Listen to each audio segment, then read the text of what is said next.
Internalized fat phobia, sister. We're about to talk about it. And this might come to a surprise to some and not a surprise to some. It was definitely a surprise to me when I realized that I had internalized fat phobia.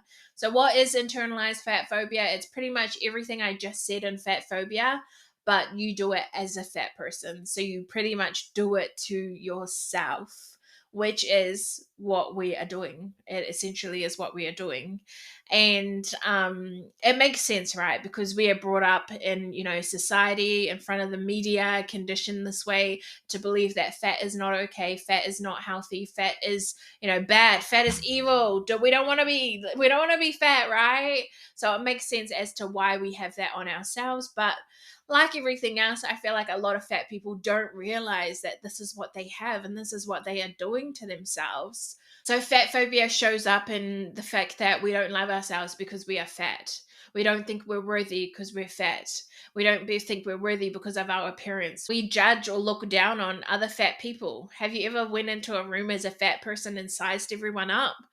And if you're bigger than everyone, it's like, oh, fuck, life's not good. But if someone was bigger than you, it was like, cool, I'm not the biggest in the room. Have you ever done that before?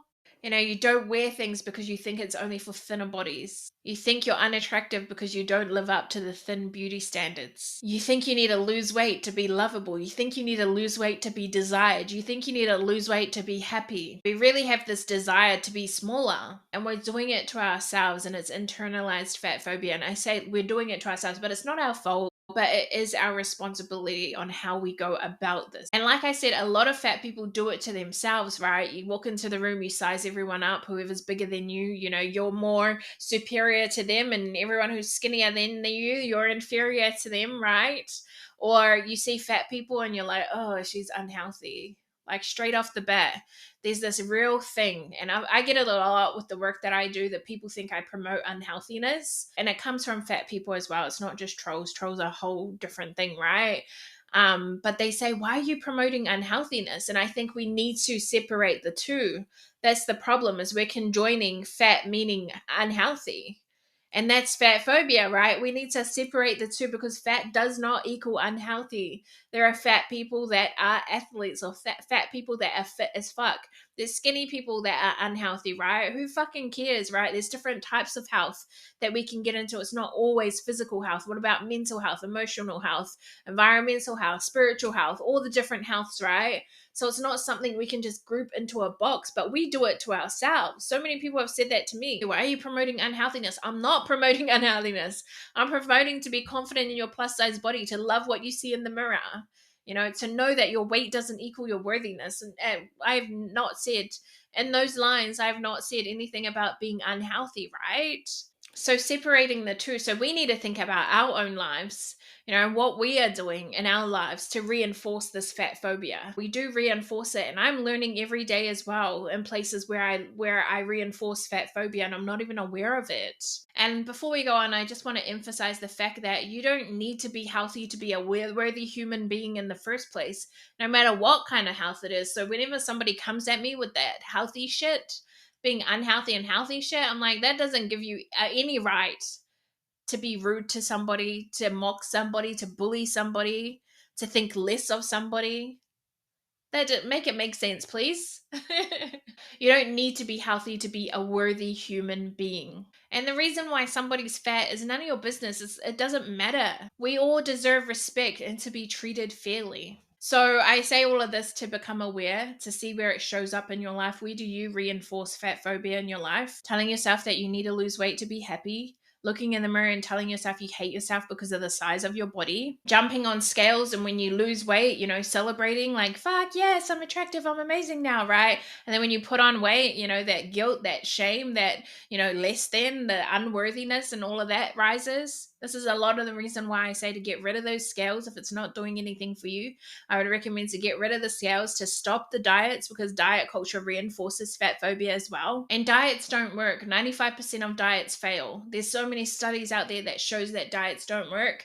And there is a book I'm going to get you to read. I think it's going to be in the next module that will really, really help you with this. But it's time to check your life and to see where that fat phobia pops up. Is it things that you say? not taking photos, not being a part of photos, not looking in the mirror, avoiding the mirror altogether, not showing up in photos because you're too fat. What are you making that mean? That fat people aren't worthy? Fat people don't deserve to get their photo taken? There's also so much to unpack in that. But I feel like the more you don't do that, the more you don't show up in the photos, the more you don't look in the mirror, it's going to be harder for you to get on the track of self-love because you're going to avoid, and avoiding doesn't help, right? It's like numbing out. When you numb out, when you binge eat to numb out, when you drink to numb out, when you take drugs to numb out, when you do all these social media to numb out, it's that avoidance, right? So nothing gets better. Whereas if you keep practicing, you keep trying to look in the mirror and stuff like that, it makes you realize, it makes there's not that shock factor. If you haven't looked in the mirror in ages, then you look in the mirror, there's that shock, and then you go on a downward spiral because you point out everything, right? But you can use that mirror to heal you, to normalize what you look like as a person instead of avoiding, the photos. When you get photos of you, just being aware, like, oh, that's what I look like, that neutral, getting to that neutral position again. It feels so far-fetched to go from hating yourself to loving yourself, but let's sit in the middle and neutral, just observing, oh, that's what I look like in the mirror. Oh, that's what I look like. Curious. That's what I look like. So there's a few things I want you to ask yourself. I want you to ask yourself, what things in your life are you doing that reinforces fat phobia? What supports everything I just talked about in fat phobia? What are you doing that supports it? Things like the diet, the scales, not looking in mirrors, not taking photos, covering yourself, all the things, right? So really getting clear on that. And inside of that as well, anything that I talked about in fat phobia that really raised alarm bells, like, oh, that's something I do, that's what I do. Write it down. Write down what you do. Are you judging fat people at the moment? Because that was a lot of what I was doing. I was so insecure on myself that I judged fat people. Oh my gosh, I can't believe she walked out in that. If you're judging someone else, you're obviously going to be judging yourself, and that's why you can't do that thing. You can't show up and whatever you want to show up as, because you're judging that person for how they're showing up and what they're doing, right?